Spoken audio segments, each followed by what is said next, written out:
Ready? What up, y'all? It's Ryan from 9 Mag, man. You hanging with Gallo, the guy you know.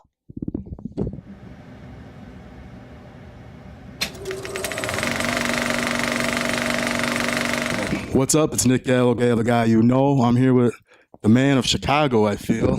What's up? What's up? Ryan Henry. How are you, Ryan? How you been? Man, welcome. You know, one thing I could say, where do you get the time to sleep? Because you be going 24/7. I slept a little bit right before I came to see you. I finished this morning at 7:30 when it was time to go get my kids, and then, take my kids to school, go to the gym, try to get some rest, and then, be right back here at work. So in meantime, in between time. No, I give him much respect for that. But, I want to congratulate you first. The new 9 Mag, it's amazing. I love it. I even got a gift for you. It's got some gifts. So we got this bad boy. And we got 9 Mag one. Oh, snap. So, to congratulate you on the new 9 Mag. Yeah, it's compliments of that. Yeah. This I ain't giving this out for no Valentine's Day gift.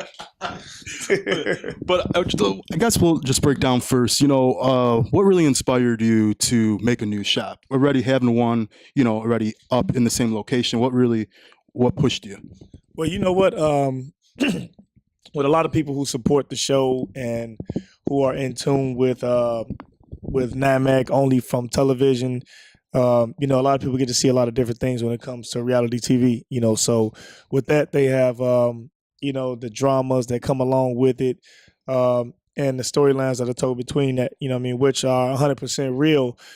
So just following, people knew that I've come a long way in being an artist and then creating the shop, bringing people along to be able to grow and prosper. And once that's happened, you've got to set yourself in positions to be, prosperous yourself. I can't put everyone in a position and all of them grow and I'm just left dormant.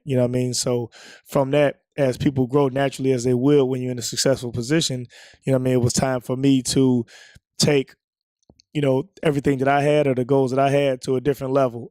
So with that, to still have the other shop be what it is with the people that I had in it. And then now I knew I wanted to change business in a whole different way, from how it's portrayed, from how I handle it, from what I didn't know about it to what I learned about it, and allow for me to create a business that, is completely different from what I showed that I knew before. Yeah, and another thing, the grand opening, the party was lit. How did you enjoy? I mean, just seeing the fans there out supporting you and, the whole cast and everyone else of 9 Mag. How much did it mean to you that day?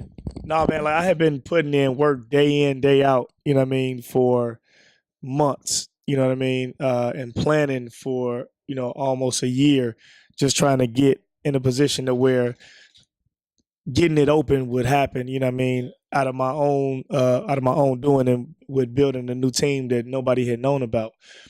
So, it was strenuous, but to see the result of it, to see the space go from an empty place to a full functioning shop, to see people come from all over to support it, and respect what I wanted it to be seen as, and even the people that had been with me throughout, to be there in support of it, that was the main thing, was just to see the support of the people, to see that, the things that I was doing before tattooing was about holding the city down, and then for the city to still hold you down at the newer level that you at, man, that's the best thing for me.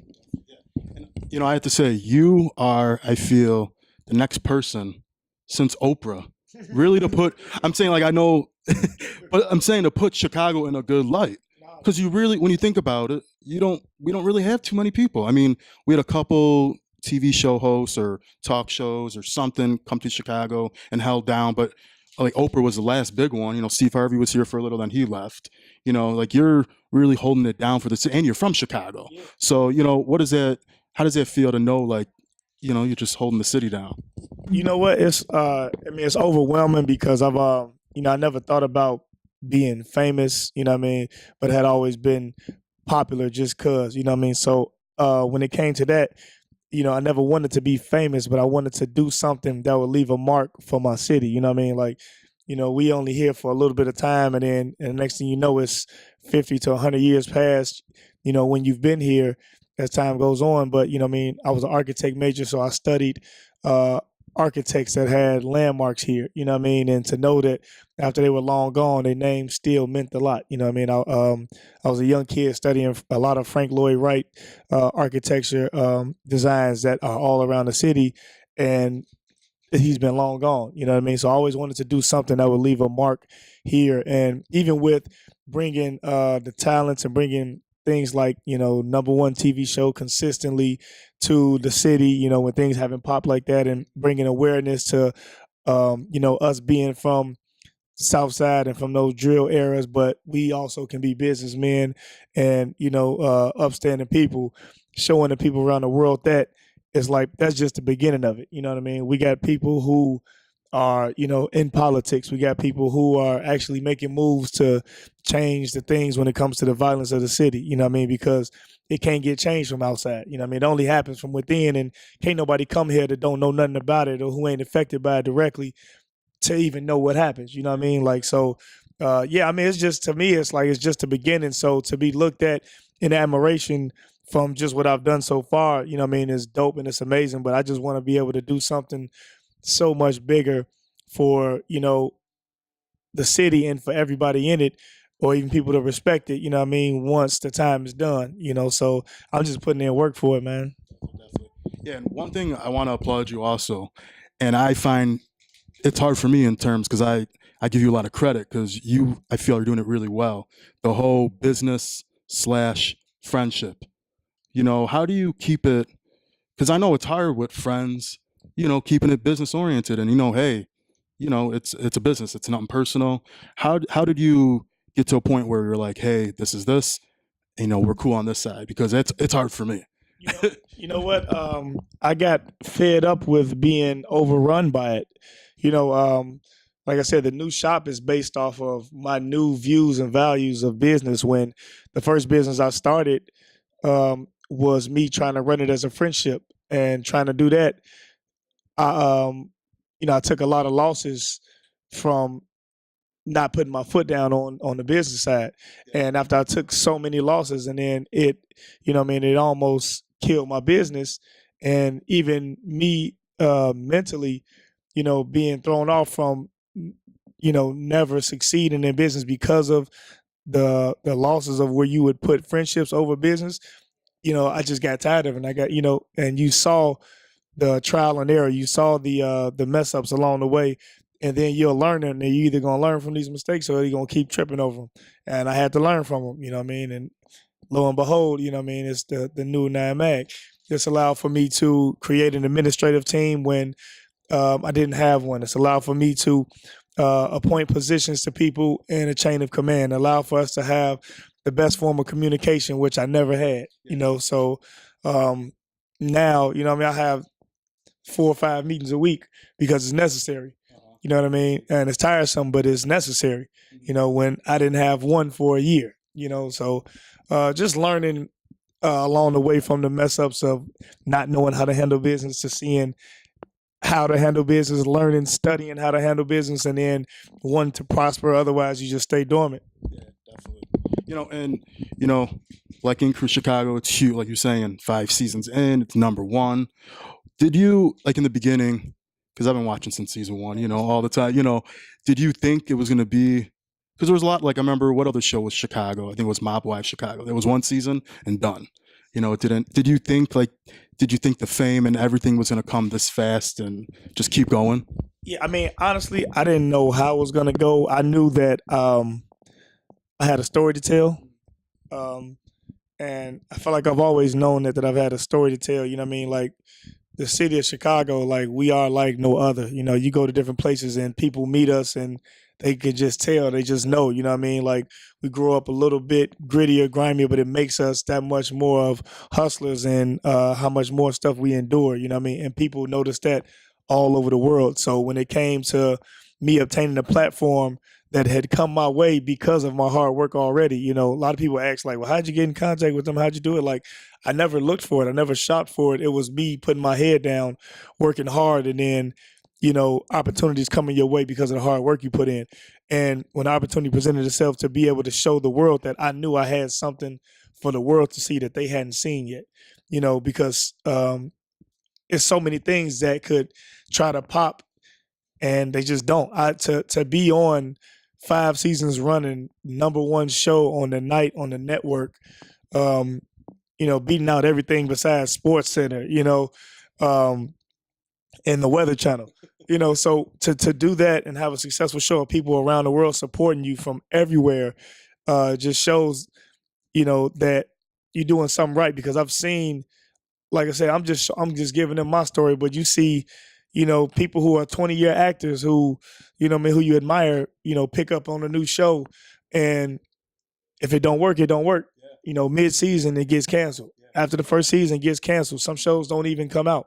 You know what I mean? So to be successful in that sense is just showing that, hey man, the people see it and they recognize something that real from it that they like. You know what I mean? And to me, that's just Chicago in a nutshell. No, definitely. And have you? I give you credit too. Like, have you gotten accustomed still to like the cameras around? Because, like, for instance, the grand opening, I was like, dang, this is, whoa, this is, you know, it's a dope party. Don't get me wrong, but the camera crew and everything, like, what does it take out of you? You know what I mean? It's after doing it for so, I've been doing it for you know for years now. So now it's accustomed to it. You know what I mean? It takes a certain finesse to, you know, be behind that camera and to be comfortable with it. But yeah, I mean, I'm used to it now. You know, I have to train newer people that I bring into the show how to be accustomed to it, because, I mean, if you're not in it, you just don't understand it. You know what I mean? So it's reality with direction, with, you know, some finesse added to it, with entertainment added to it, all of these things into showing who you are. And if I changed my name and I was an actor, it's completely different. I'm me on there. You know what I mean? So I have to make sure what I put out about me is what the people understand and what they know, besides what somebody else can edit down. So you got to be on point all the time when them cameras rolling. Because we got a saying, like, if you don't want it to be seen, don't do it. And what's one thing you've learned from tattooing and having NIMAG, and then from just reality TV and fame? What's one thing you learned from each of them? Man, I can go on and on. You know what? It's a business in everything that you do, and as a generous person, you'll get lost in that. So when it comes to the reality TV and the notoriety, I've had to learn I got to watch who I put on, because in my mind, everybody deserves an opportunity. You know what I mean? So if I see somebody over here I think is dope, and I have the lane and I have the wave to ride, I'm going to let them ride it. You know what I mean? I want people to succeed. I want people to advance in everything that they do. And if I can help you get there faster, why not? It don't have to be just me. But, you know what I mean? That could turn around and bite you. You know what I mean? You know, ego and fame and notoriety is crazy, you know, and everybody's not ready for it and everybody can't handle it. And to see it change people that you're even close to, you know what I mean, is something that is hurtful, honestly. So, you know, that's one big thing I had to learn from it is, you know, you got to watch who you put on and watch who you keep around moving forward. And other than that, you know what I mean, it was, like I said, it was just about getting used to the exaggeration of being popular. You know, I had always been popular before, but when you're talking about on a global scale of, you know, anytime, any day, grocery store, bank, on the E-way, taking the kids to school, just at dinner, going to the bathroom, you know what I mean? And you have to be, you know, receptive of all of that, because how could I put something out and want people to support it, but you want to feel tiresome of the support and and the admiration of what you're doing. You know what I mean? So I don't turn down any pictures. You know what I mean? I might have to take 100 pictures in a day sometime. You know what I mean? Just picking up food, and then it only becomes tiresome when I'm with my kids. You know what I mean? So, and some people won't respect it, but you got to put on a smile, and let them know, or either still, do it because, like I said, these people don't have to support you. Nobody got to support you. Your show can be off tomorrow. Nobody has to come get tattooed by you. So, recognizing that support is it's a little strenuous, but you got to do it. And I know you're starting to tour this year. Yeah. Any places that you want to go that you haven't been to that you're excited about? Yeah, man. I normally tour the country from most major cities. But just in the place, like I said, it's a blessing to be busy. So the support from everywhere is crazy. So I could do 52 weeks a year and still not hit, every major city that needs to be hit. And I can't do 52 weeks a year, but also with that, we'll be starting more internationally this year, you know what I mean? So this will be our first time in one of the biggest, which is the London Tattoo Convention.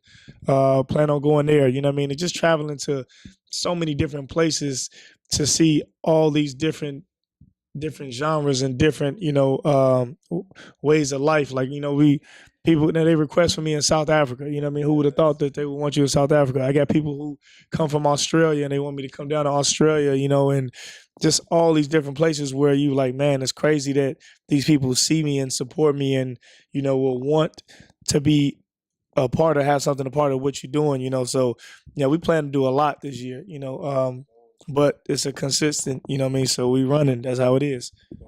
You know, I guess to wrap up things before I'm gonna do a little rapid fire after, but what's some ventures you would still love to get into that you're just like, hey, I would love to do it, one day? Well, I feel like it's all inclusive. You know what I mean? I love tattooing. I've always been an artist, but I've always been a businessman at heart. So I don't really count my eggs before they hatch. I just I've taken the success of my businesses and I put them into what I've always wanted to do when it comes to investing and real estate and franchising and just being at a different level because I work harder than everybody I know, and I don't want to do that forever, I like to spend time with my kids, so working hard to put hundreds of people in positions to where they don't have to do it either, and then I can reap the benefits of the hard work put in, and I can be at home with my kids. That's cool enough for me. Okay, cool. So yeah, we'll just do a little rapid fire. Just yay or nay. Day or night. Night. Text message or call. Text. Summer or winter. Summer. Love or money. Love. Coca-Cola or Pepsi. Pepsi. Rain or snow. Rain. I hate snow. Painting or drawing.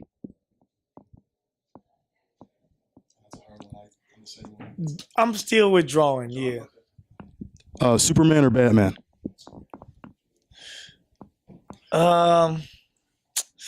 See, that's tough, man. Cause I'm gonna have to go with Superman. Okay. Because he got real powers, and I ain't finna spend all that time talking with Batman when I could burn him up with my eyes, bro. Let him figure out how to kill me. I could burn you up from over there with my eyes, bro. So, gold or silver. Gold. Burgers or tacos. Tacos. Weird or crazy. Crazy is cool. Sweet or salty. Salty, I guess. Yeah. Steak or chicken. Man, I can't get that bird up. The chicken is it. TV shows or movies. Movies. Movie buff. Family or friends. Family all day. And last, Tupac or Biggie. Pac. I was a Pac fan my whole life, and I never wanted to listen to Biggie until I got older and I heard what Biggie was talking about. I'm like, dang, Biggie really be talking about some stuff, and I wasn't trying to hear when I was younger. Then it made me realize, like, oh, Pac just in there spitting too. He's spitting real, but You know what I mean? It was two different things. So I've always been a Pac fan, and then I became a Biggie fan later on as I got grown to see what he was talking about. So still Pac though. Okay. Yeah, I finished my tattoo off Pac last night. Well, Ryan, I want to wish you. Outside. Oh yeah, it looks dope, amazing. Yeah. Like I seen on what was it on grand opening night too? Yeah, I was No, like, not that one. That's a brand new one. Hey, There's a- Marcus, could you bring me that Death Row sign in front? I got a newer one, but I made a just an advertisement and marketing. I wanted to show my new team in the whole light of how, you know, we like to have fun and how we like to put things together. So I made oh yeah, this is the one I seen on Instagram. yes, I made This is amazing. the Death Row, Big Suge in the front. You know what I mean? So Yes. I seen this on Instagram Yeah. last night. remember the old vibe cover. You know what I mean? So This is legendary. yeah, man. It's Real super reviews from Yoke, from real clients, and then just want to have the whole movie feel. So dope. Yeah, I love that you did the ads. That's super dope. yeah, man, because it's it's about putting all those people in better positions. So No, definitely. But yeah, I wish you all the best of luck this year. Like I always watch you. I've always heard good things about you. You know, just keep doing it regardless of what happens. Because yeah, you know, you're always out there. And like I said, get some sleep, get some rest at the same time. Because you know. I'm gonna go get my kids. You know what I mean? So get back to work. I got like a 10-hour client after this. So Well, yeah, it's Nick Gallo, Gallo the guy you know, here at Ryan Henry. Appreciate it.